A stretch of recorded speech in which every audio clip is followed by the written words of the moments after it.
Scotty, just you and me today, mate. MT, just the two of us. Yep, MG has left the building. He's actually over in the Maldives. Uh, Probably sipping on a pina colada on the beach with his moon boot. I know, poor guy. So, No. just update for everyone. MG's in Maldives doing a fitness retreat. So technically he's working, but probably not.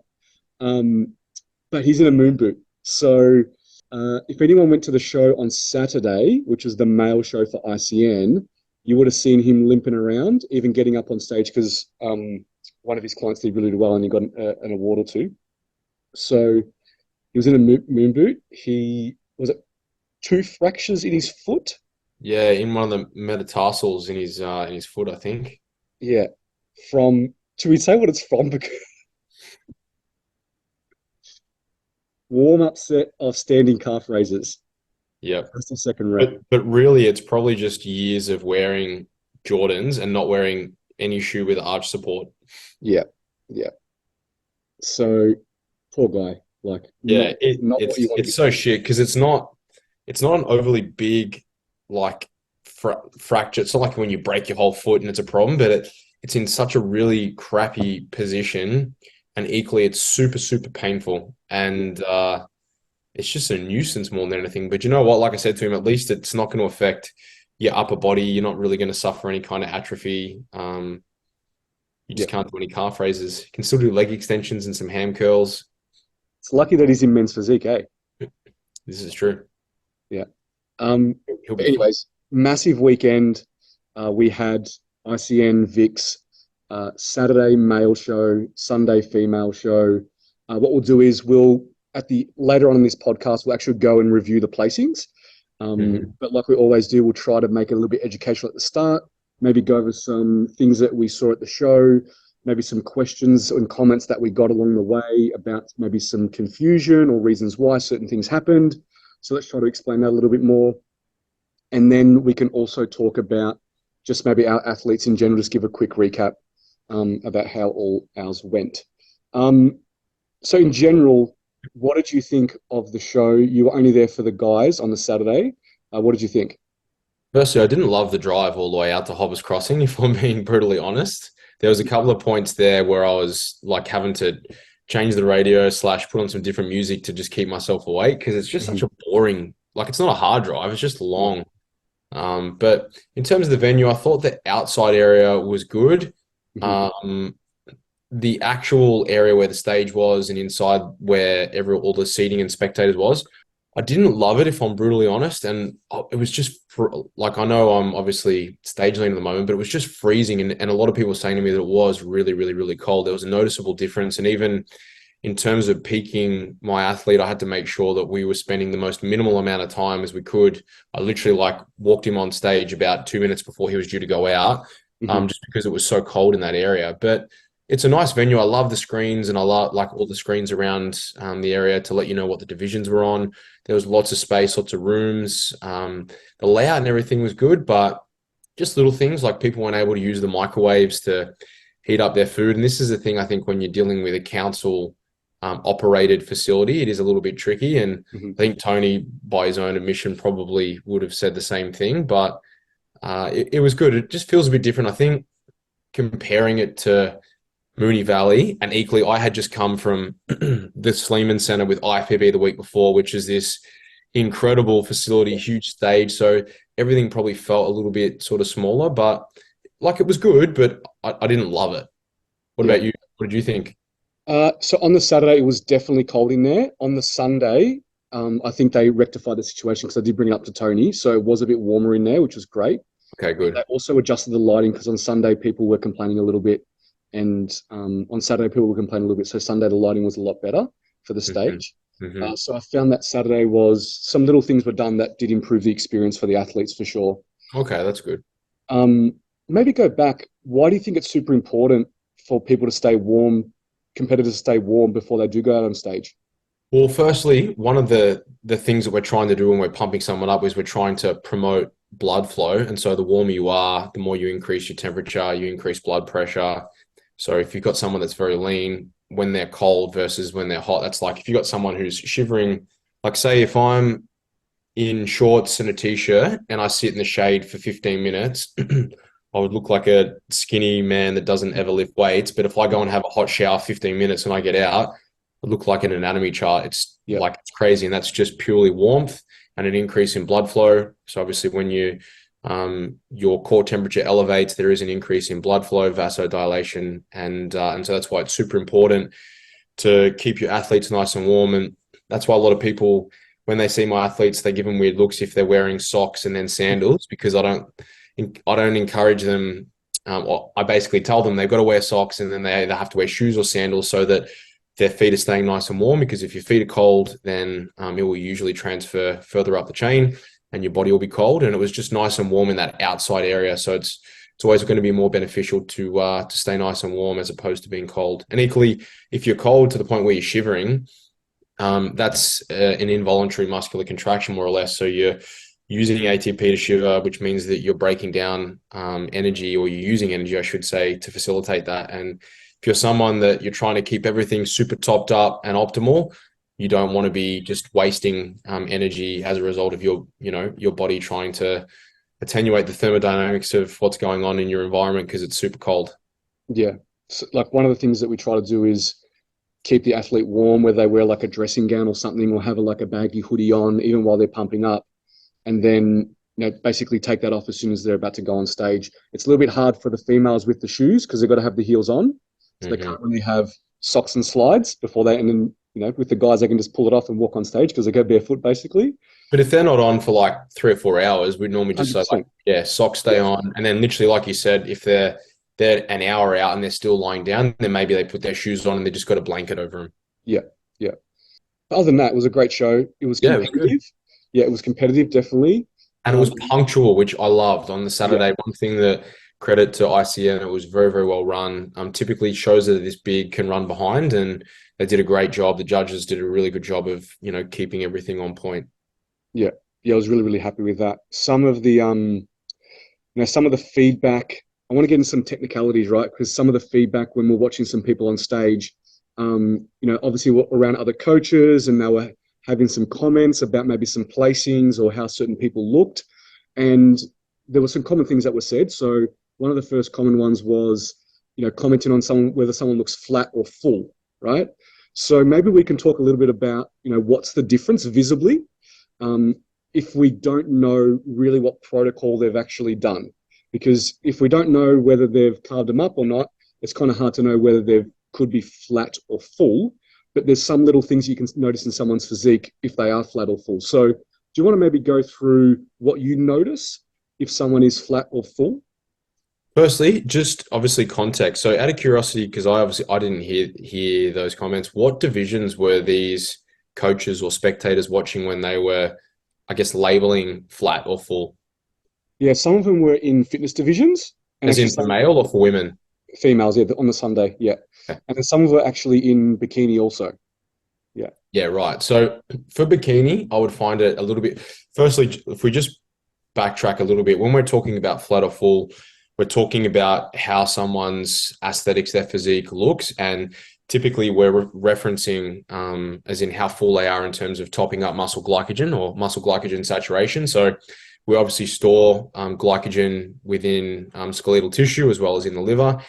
And when you've got someone that's really, really lean, when they are super flat, so they don't have much carbohydrate on board, and so they haven't saturated muscle glycogen stores. And in terms of how much everyone needs, it's bespoke to the individual, but typically a generic range is going to be 300 to 500 grams. But equally, if you've got someone that's typically a male that's bigger, they'll normally be able to store a little bit more. And if you've got a female and they're smaller, it could potentially be less.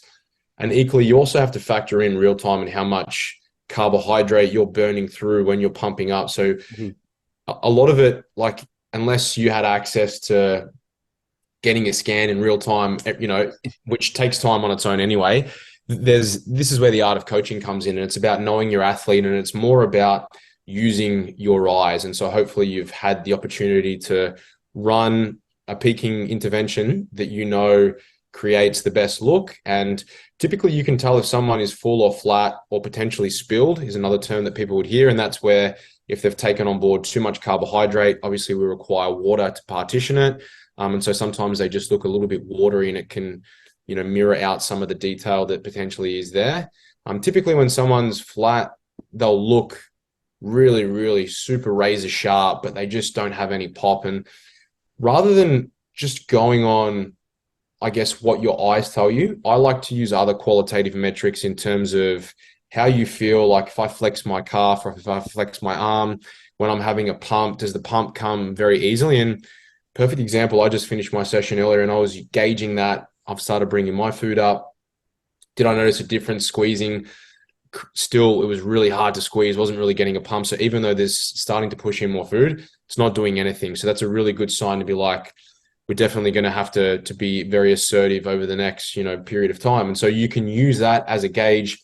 And then when you are pumping up, if someone starts pumping up, I don't know if anyone saw my athlete in fitness, Ethan. And so he did men's fitness. And a perfect example was if anyone saw him in the A and B show in Adelaide, we ran him flat. So he didn't push a heap of carbohydrate because he was doing the next day.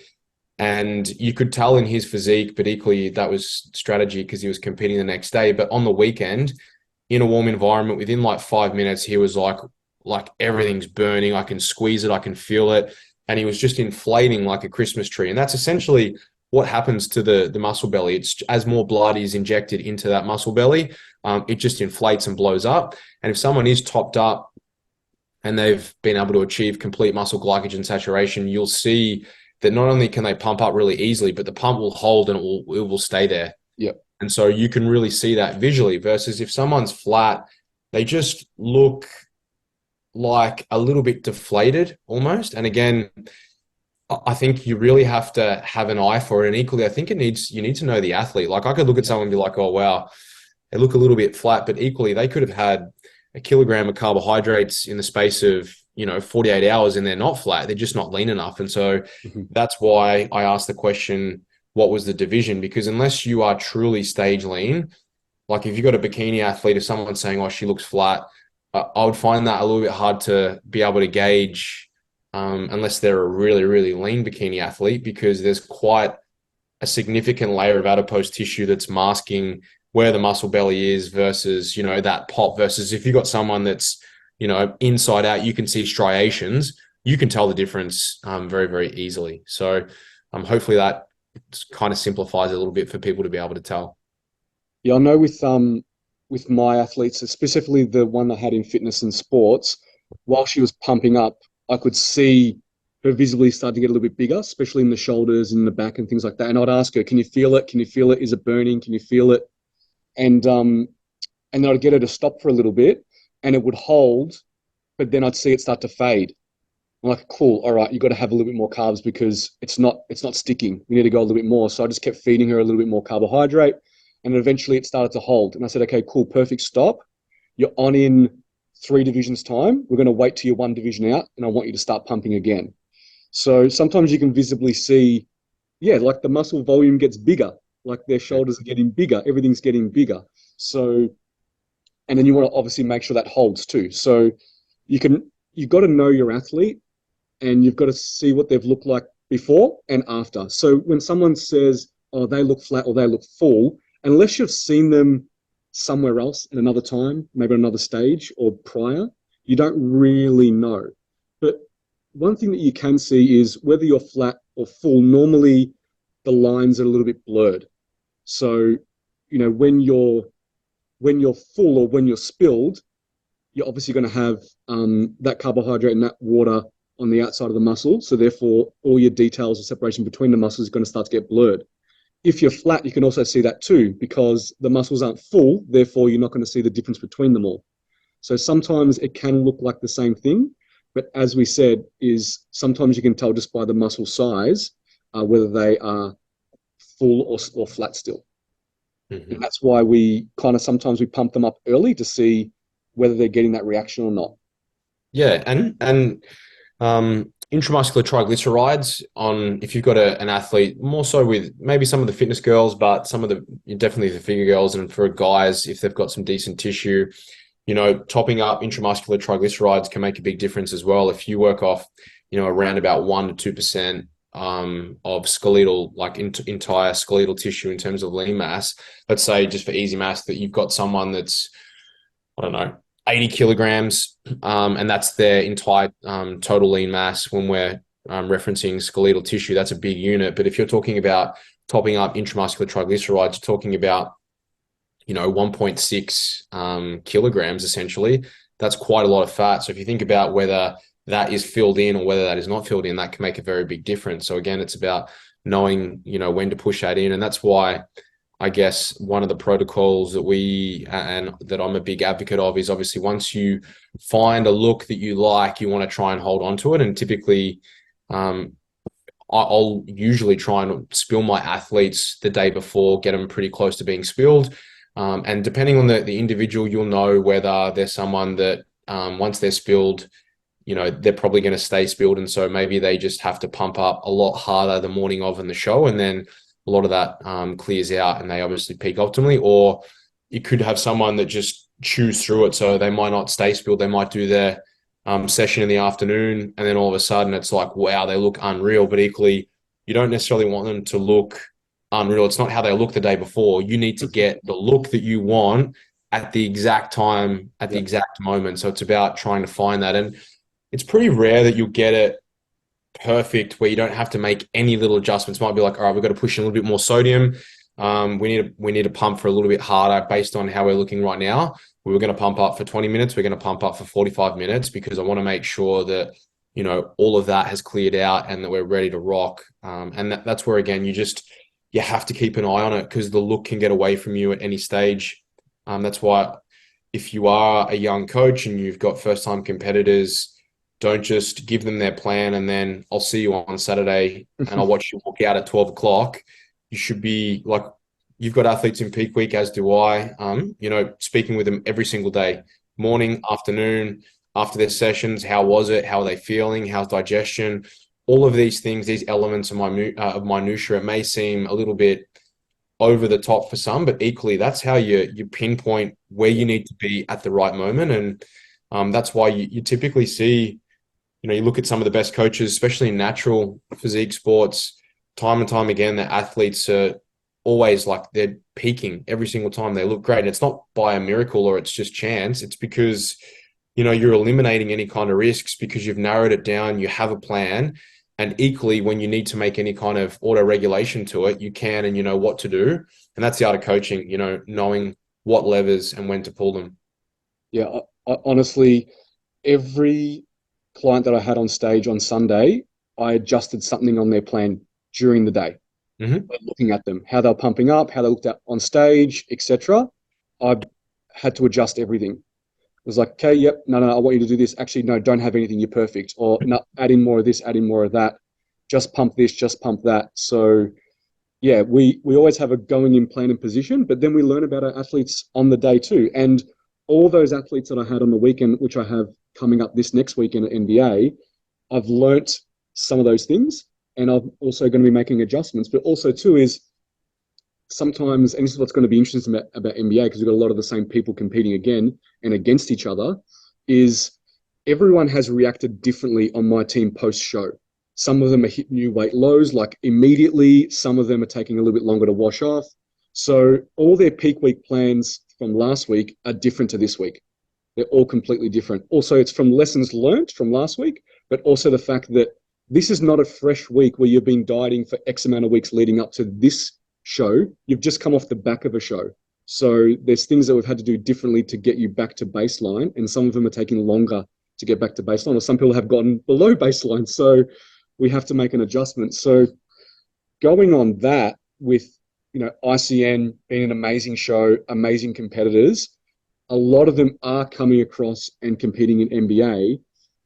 They're going to be potentially up against each other again. It's different judging, of course, slightly different criteria, which we can talk about. But it also matters too of how they've come off the back of their show and whether they are able to repeat the process or potentially improve it. So that's what's exciting about this weekend, because there's so many variables. It can go the same way or it can go completely different, which is exciting.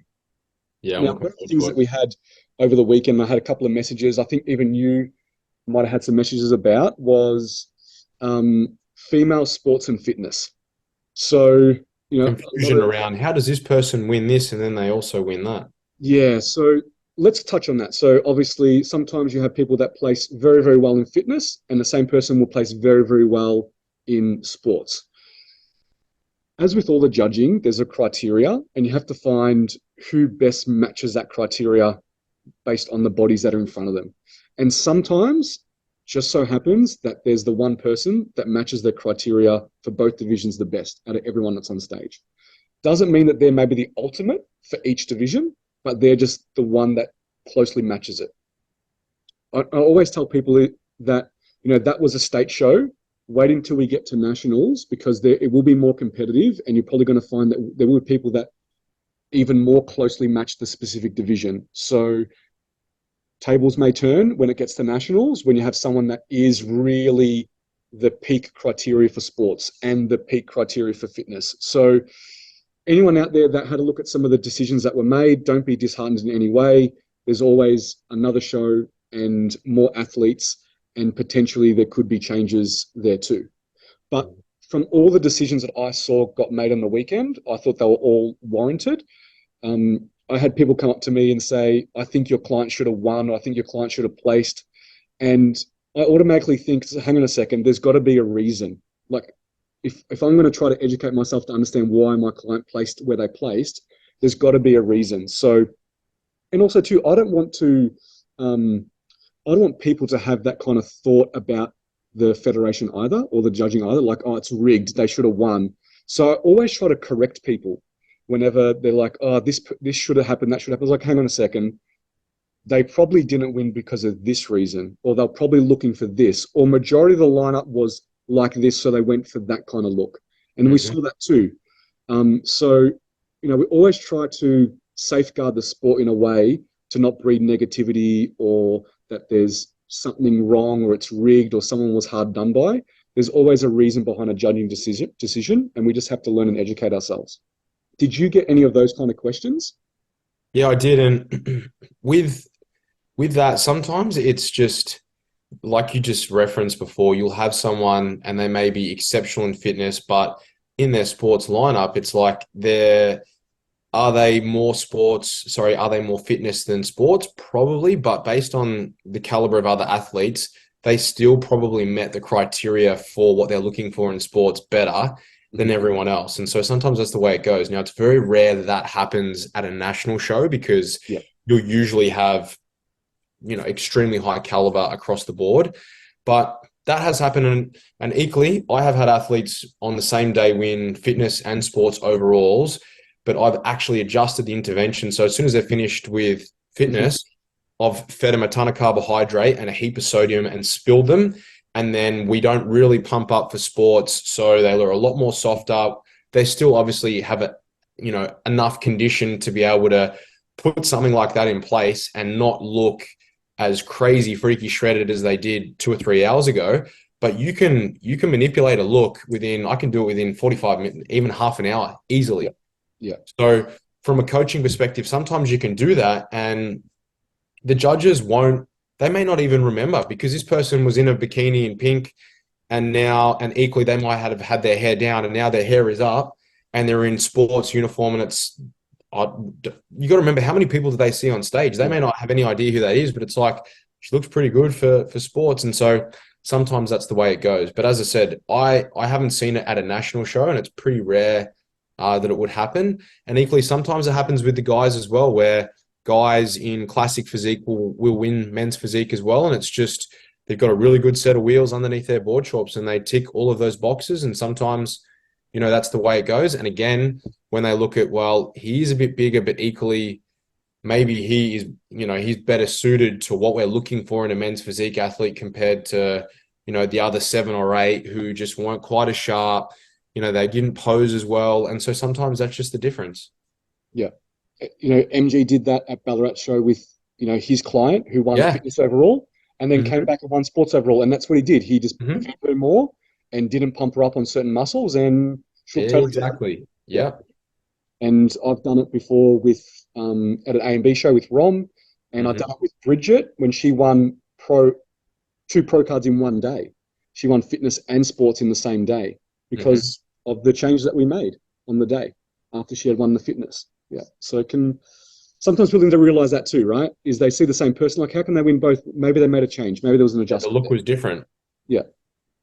Yeah. So anyways, it was a great show. I agree with all the judging decision. I think it was a really, really great vibe. I know in the last podcast we spoke about the vibe at shows, and it was definitely a great vibe. Tony had his son Orlando doing the DJing, so I think the music was slightly improved. So people were dancing around and hopping around in their seats, which was fun, and also gave Tony an opportunity to actually walk around and talk to people too, and actually sit back and watch the show a little bit more and take it in. Sure. So that was really, really good. So ICN Nationals coming up in 2 weeks. That'll be really, really interesting. As we said, should be really, really high caliber athletes there from around the country, and it should be really, really, really competitive too. So that's going to be super exciting. Yeah, it's going to be good. It's going to be a really big show, big weekend. And then obviously we have NBA Nationals this Saturday. So a short turnaround for those people that did do Sunday. They've basically got one less day because the show is on a Saturday. And again, there's a slight difference in the look they go for. I'm going to talk from the female perspective. Fitness and sports similar to ICN, but their bikini athlete is a little bit more rounder and muscular compared to the ICN bikini athlete. Not so much as a and B, but a kind of an in-between. So again, a little bit different judging criteria. It'll be interesting to see some of the people that were at ICN go on the NBA stage and see if there's any change or difference in results there too. But we're gonna have some big lineups too, I believe. Yeah, there's gonna be some big lineups, super competitive. Really, really looking forward to that. So we also have Scotty competing on the Sunday, which is super exciting. So you're on at the end of the day, right? We're predicting maybe around about, what was it, 2:30, 3 o'clock? Yeah, I think the intro thing they do for all the pros, I think that starts at like 3 o'clock maybe. Yep. So 3 and then maybe 3:30 or something. So if anyone wants to come and see Scotty on stage, Sunday around about 2:30, 3 o'clock, make sure you come down to watch the show to see Scotty. Yeah, and all the other athletes as well. I'm really looking forward to it because I've actually never done an NBA show before, and to be able to kick. I mean, I competed a couple of weeks ago, but up in Queensland, other than Jen in the crowd and a couple of the other boys from ICN and a few podcast people that knew who I was, it was a massive, massive venue, and there weren't many people there. Not that you always rely on other people's support, but it's nice to always have your friends and family in the crowd and have people, and equally, to have my ratbag children will be there on the weekend as well, and they're equally very, very excited. So it's going to be really, really good. I'm looking forward to it. I'm keen, man. Well, I'll be there for you. I'll be a little helper if you need. I'll be holding the bands for you if you need. Yeah, man, it's going to be good. We'll have to caption that. The boys, I'm gonna bring the TMG t-shirt that you and MG, although he's not going to be there, which is a bit of a shame. I know, he's still going to be away. I'll have to FaceTime him. Is there a time difference with the Maldives? I think it's like 6 hours behind us, so it's a fair bit. Okay, he'll be up early though. He'll be up by then. Yeah. Yeah, that's going to be good. I can't wait. It's going to be awesome.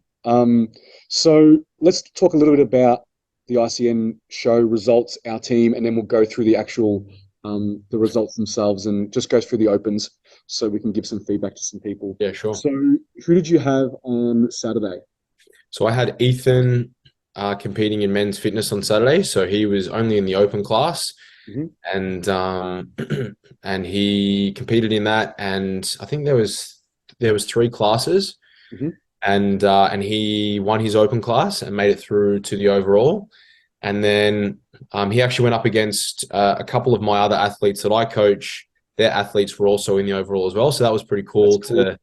To have Pete and Wayne have their clients in the overall. Unfortunately, had to go up against Big Bad Ethan.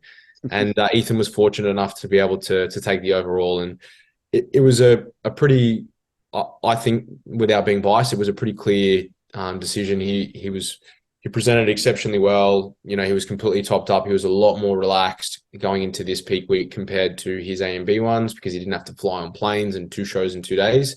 And we were really happy with the look that we brought. And equally, he was rewarded with the overall. And I was super happy for him because I think it's the third time I was saying to you he's made it through to the overall. And the first couple of times he missed out, and unfortunately they were against my athletes that had beaten him in the overall. So I was stoked for him that third time around he managed to take it, and yeah, he was just absolutely ecstatic. He's such a good kid, so humble, such a really, really hard worker. And from the progress that he's made from going back when we started working together in 2019 to where he is now is just like night and day. So couldn't be happier for him. And equally, he's getting back up on stage this weekend at NBA. So Amazing. It's gonna be so good.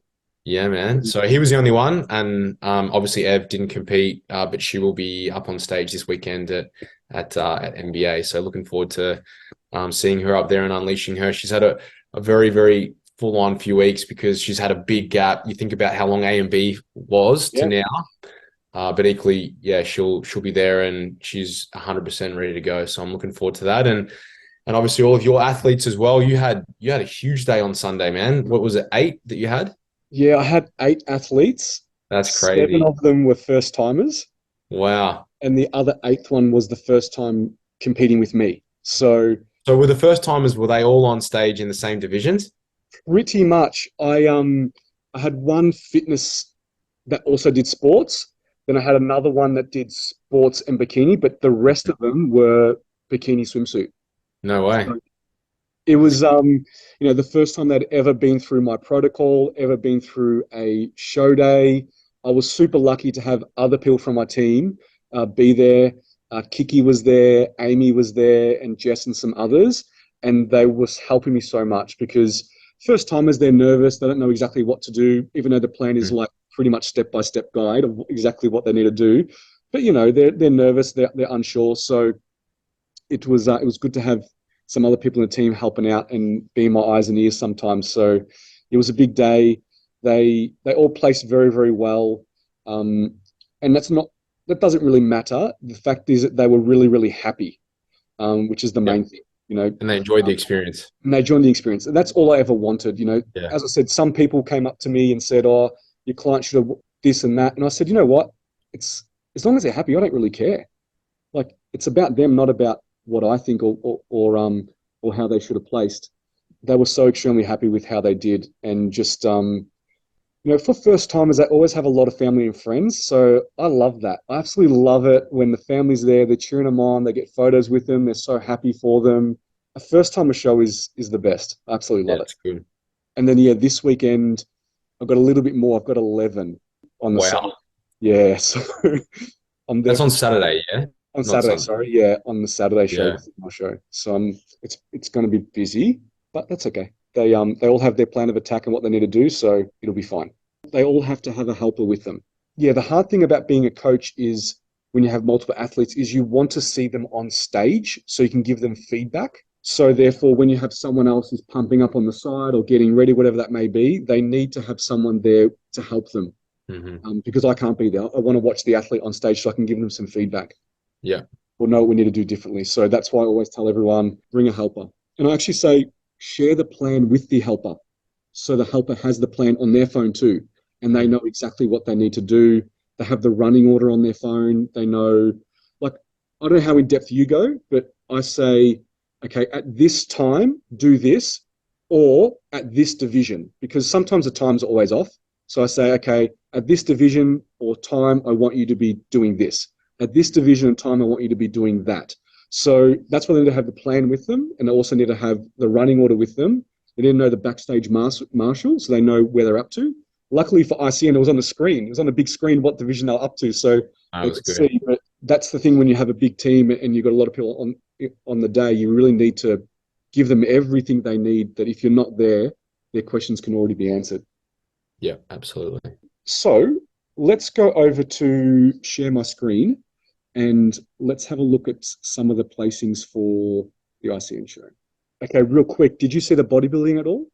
I saw the guy who won. Yeah, it was Tim Martin's guy. Yeah, he was awesome, super dense. Yeah. Yeah, there he is there. Yeah, Matty Burgess, that's right. Yeah. Yeah, awesome. Yeah, there was not a shadow of a doubt. He was by far a step above everyone. Conditioning, he had the size. He looked awesome. Yeah, he and Tim did a great job. Okay. Let's go up to Classic. Did you watch Classic at all? I saw the guy who won, but I didn't actually see them on stage. It was a bit of a mixed bag in classic. Keep going. Yeah, so he looked he looked pretty good again. Symmetry and shape wise, he was probably better than everyone else. There was I think the guy in the taller class, he just doesn't have the same. Not sure what his name was. He didn't have the same size, and probably and just wasn't as sharp or obviously the density as well. And this is the thing in classic, it's such a niche look in terms of what you need to present. Yeah, there he is there. Don't get me wrong, he looked good. Yeah. Again, his legs were good, but from the upper body wise, he just didn't have the size to be able to go with this other guy, and wasn't quite as sharp either. But again, really good physique. I think another year or two, and like another decent off season, he'd definitely be in the mix. But yeah, he still presented very well. Right, I'm going to go to fitness, which is where Ethan was in. This is all novice. So There many was a divisions. heap of fitness competitors, man. So this is the fitness open class one. So as you can see there, Ethan was on top, and the biggest difference with him, the guy who, if you scroll down just a smidge, who placed third, he actually had probably the best upper body out of Yeah. all of the fitness guys, I would say on the day, but his legs were just, he was still Yeah.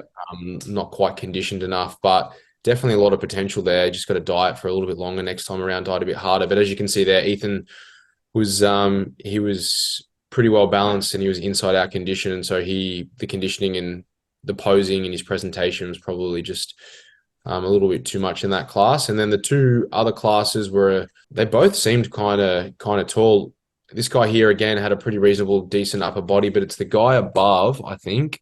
Yeah, so this guy had really good shape. He was probably next closest conditioning wise to Ethan, Yeah. but still wasn't quite at that level. But he was pretty well balanced. Again, his chest shots were good, but just didn't quite have the size or the overall complete conditioning. But he was probably second, and Yeah. then the other guy, I had him probably third in the overall. Hang on, let's just put a photo up of you. We've got to put it up. There's Scotty. Ah, There yeah, he is. with Ethan. That's it. Yeah. Yeah, rugged up in a big Nike warmer jacket because I was freezing. You can see who's dieting. All right, let's Yeah. go to men's physique. Yeah, now I didn't see the overall for that, but I only saw a couple of Maddie's divisions. Obviously, we were giving him another set of eyes out the back with MG just to have a look at his. We're making some adjustments to his posing, So and this is not an open. This is 30 plus. MG's client Maddie, he was on top there, and I believe the guy that got second. This is a cool story. The guy that got second was the guy who won the overall at A and B, and probably Maddie saw that. obviously judged him. So that's Yeah, pretty how cool. That's really, really cool. Yeah, but no, Maddie did really well. Presented really well. His posing was good, Yeah. and I think because I didn't see his open, but he placed, is it second or third in the open? Let's have a look. Oh, there's MG with his moon boot. Oh, poor guy. His moon boot. Still showing up. Class one. Yeah, this guy was pretty good actually. The guy who won class one. Yeah, he's good. Yeah. Side shot looks good. Yeah, a lot of density. Class two, the guy that came second to Maddie won class two. And was Maddie not in the open?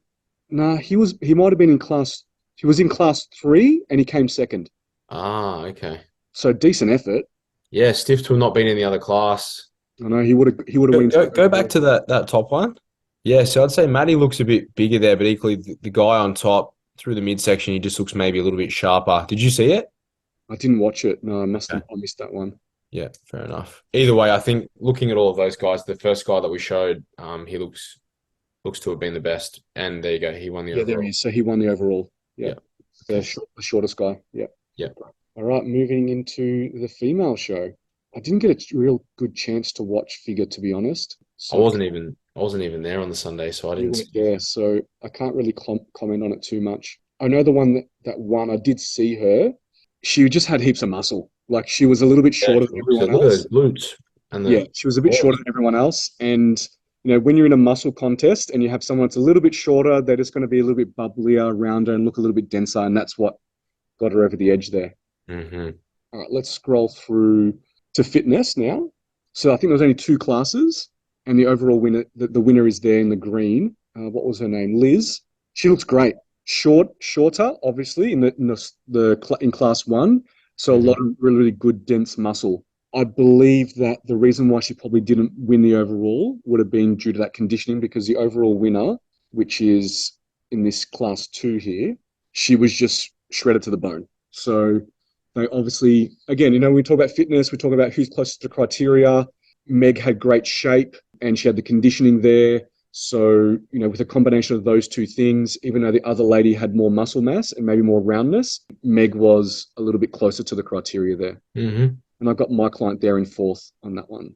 Oh, awesome. So congratulations to Beck. That was her client. And then swimsuit, which was massive. So swimsuit, I had a chat to Tony and he was like, Michael, I don't understand why swimsuit has just gotten so big. And my explanation to him was, I think the bikini girls are realizing that if they do sports, they're not that competitive because a fitness girl's normally winning sports.